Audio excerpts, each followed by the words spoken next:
Hey friends, welcome back to Cooking with MBE. And I need to do a correction on my episode 2 $20 grocery challenge. I forgot that I bought this flounder on that last trip. So in reality, instead of it being enough for 5 to 6 days,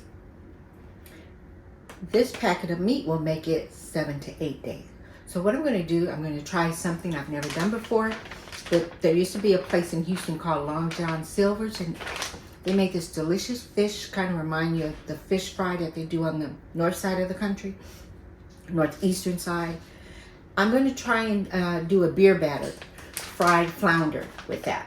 Okay, so correction to my episode 2 $20 grocery challenge. It really was enough for 7 to 8 days. So today, beer battered fried flounder fillets. Ready to get in the kitchen with me? Let's go. I almost forgot.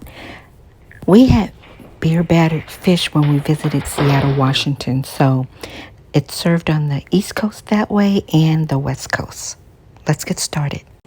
All right. After you have cleaned your fish, and I use just some cool water and some lemon juice to, clean my fish. And that's a controversial thing. Some people clean their meat, some don't. I do.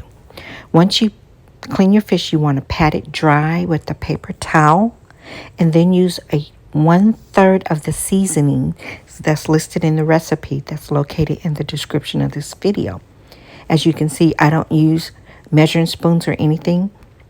I just season until, the saying, until my ancestors tell me that's enough, child. But for my viewers, I have created a generic recipe for you to use. Tweak it, add or subtract as much seasoning as you like. I'm using Tony's Satura's Cajun seasoning. That's one that I keep on hand. Want to make sure it's seasoned on each side. Not too heavily, because you are going to use the remaining amount of seasoning in your batter and your flour mixture. All right. It's seasoned well. I'm going to sit in the refrigerator. Now I'm going to make my homemade tartar sauce that I like. I use Duke's mayonnaise, and no, this is not sponsored. I sprinkled some smoked paprika, a little Cajun sauce, the banana pepper juice, and some pickled relish. And that's all that I use in my tartar sauce, and my family loves it. All right, give it a little whisk. Sit in the refrigerator, let it chill. Now, you need a shallow pan to put in some flour. I'm going to add a little bit of the baking powder and cornstarch and 1/3 of the seasonings that's listed in the recipe. Give it a little stir, a little bit more seasonings for me. All right. Now, in a separate large mixing bowl, you want to add your all-purpose flour. And I used about 1.5 cups, I would say. I'm using a tablespoon of cornstarch, a tablespoon of baking powder, a little bit of the Cajun seasoning, and the smoked paprika. Give it a little whisk so that it's well incorporated. All right. Like I said, this is my first time cooking beer battered fish. So I went to the store, and the clerk told me that the Sapparo, I think, beer is perfect for beer batter. So I'm using that. I'm following the store clerk's recommendation. She said it's not too dark, and it's going to give the fish a light color and a delicious flavor. And I looked this beer up. It's Japan's #1 lager beer, I think. I think it said it's the oldest, too. I'm not a beer drinker, but I am going to cook my fish in it. All right, you want to whisk your beer into the flour mixture slowly, pouring it in. And I used almost the entire 12-ounce bottle of beer. All right. Now I'm going to whisk in 1 large egg.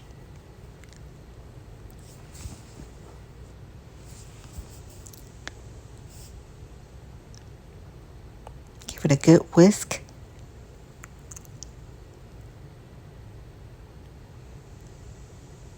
If you see, I have 3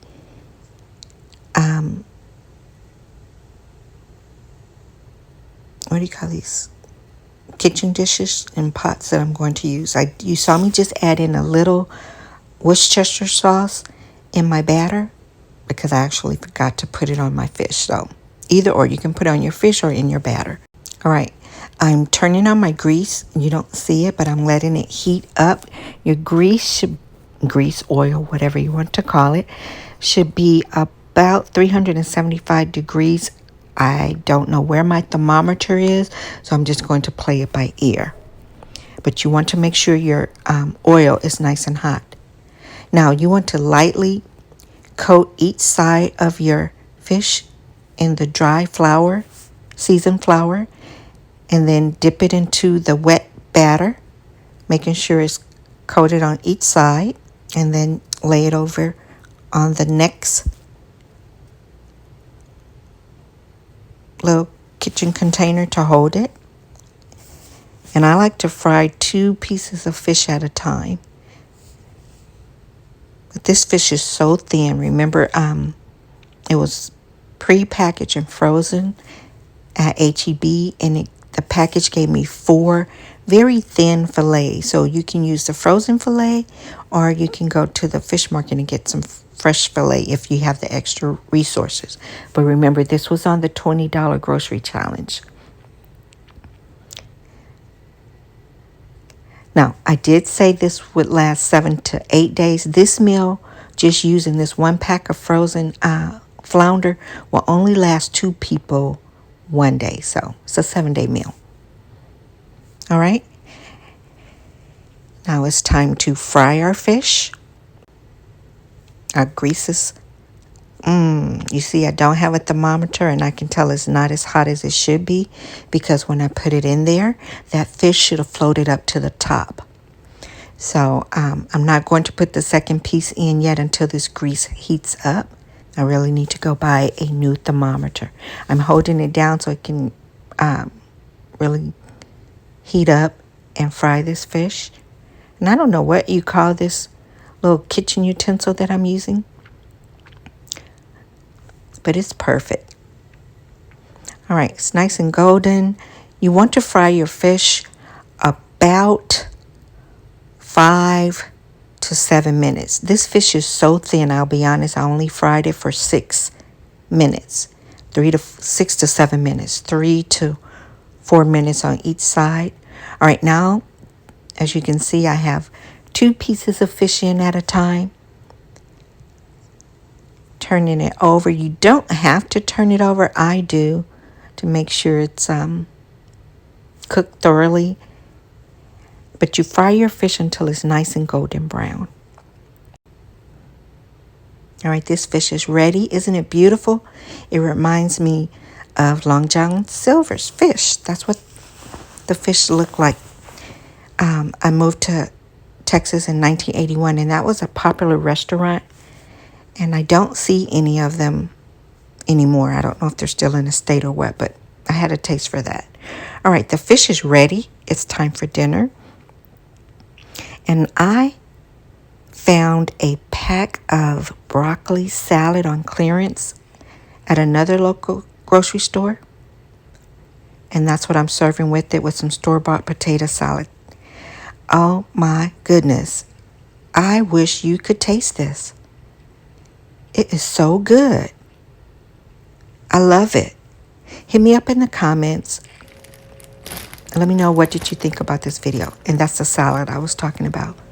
I did have some cod in my freezer, so I used the rest of the batter and fried up some cod. Peace.